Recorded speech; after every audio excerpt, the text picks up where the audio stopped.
Hey guys, so currently I'm doing my review out here inside my theater, the Regal Auburn Stadium 17. So if you hear car noises, people getting in cars, it's just because I left the theater. Pretty good turnout for the audience. I'm sitting right next to my car. My fiance's waiting for me, so I'm gonna make this real quick.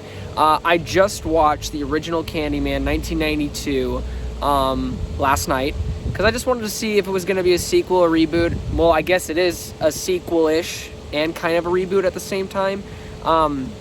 Basically, this one follows the story 30 or 20 years later after the original movie, and it's starring, I believe it's Anthony McCoy.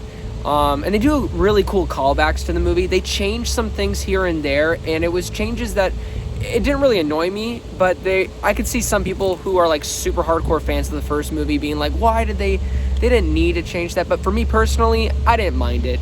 But for this story, it follows Anthony McCoy, who is the baby that was saved by Helen at the end of the first movie. Now he's an adult, he's in a relationship, he's an artist, and he's trying to find a new thing, to basically show people at this new, like, artist, like, display area. I don't know what you call those things, but some art show.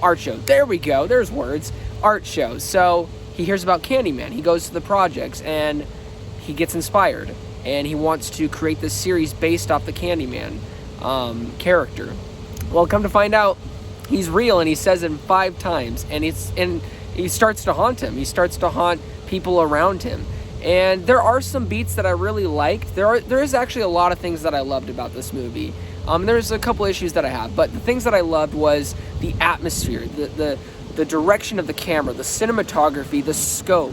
Like, from the very opening of the film, you get an idea of DaCosta, I believe that's her name. Fantastic director. I hope I'm pronouncing that right. But this woman is amazing. She is amazing with the sense of tone, scope, and visuals that she is able to pull off in this movie is just awesome. I haven't seen, honestly, a horror movie with this scope in a long time. I can't really compare it to anything. But yeah, the atmosphere is really great. The horror aspect, it was good. I wasn't really as scared as I wanted to be, but you are haunted throughout this film. Like, there are very chilling scenes, but I wasn't like, ugh! Like, none of that really in this movie for me personally, and that was a little bit disappointing. But overall, there is this like super creepy, itchy feeling. Like, you feel like something's like just right over your shoulder, and that's what I love.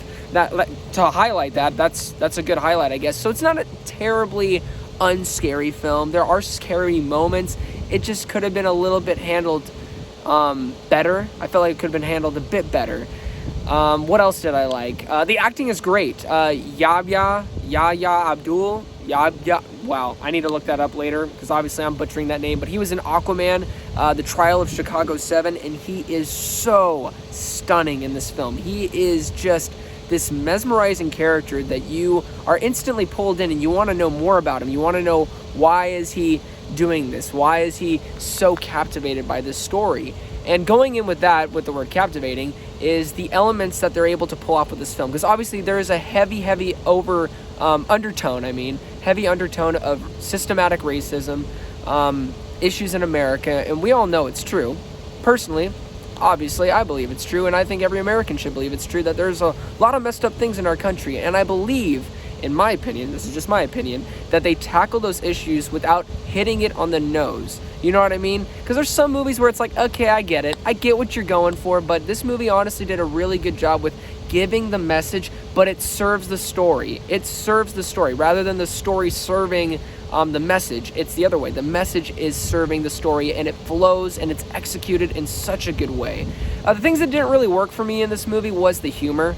It really wasn't needed, and I get maybe they wanted to do that, the studio maybe, and maybe it was the director, but they wanted to like add a little bit of flavor. It doesn't have to be super serious the entire time, but there's a couple characters that I was kind of like, you're a good actor, you're a good actress, but you're not needed, especially a character that dies in like the first 25 minutes. I was so grateful that they died.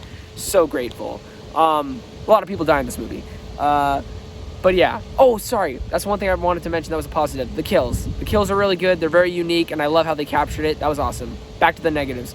So yeah, the humor didn't really work for me. And some of the elements in the story just didn't quite work. And I don't want to go into spoiler territory, but it just didn't really hit the mark for me. And maybe I need to watch it again, and maybe I'm going to be like blown away But yeah, some of the story elements, story beats, and some pacing issues that I had with the middle of the film kind of held back the score for me. But not a lot of issues. I think this is a very, very good, solid movie.